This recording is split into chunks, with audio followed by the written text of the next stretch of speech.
quê đó nè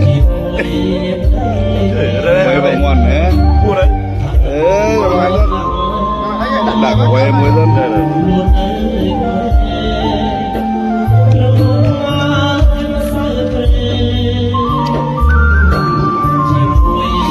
ngoan của mai nè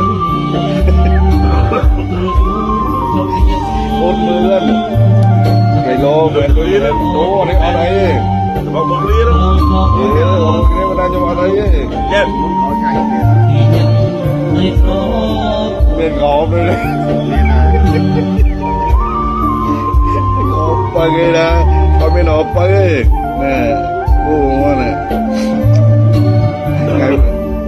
ngày muốn bal gọt mỗi em bảy gọt tôi tốt mà ngày tên sốt đi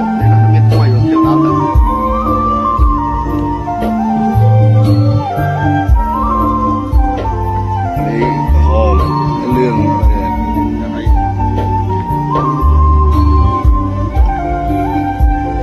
rồi cái chim á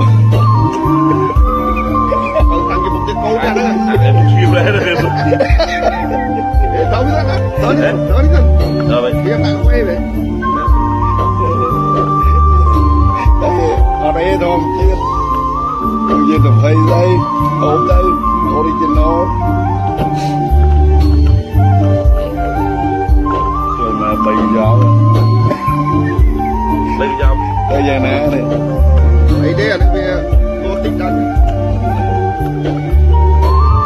không biết ngon nè Nó để xuống mùi. ôi đấy Có mùi. dạ mấy cái job ông ai đó nè Anh đây là đã xuống thôi.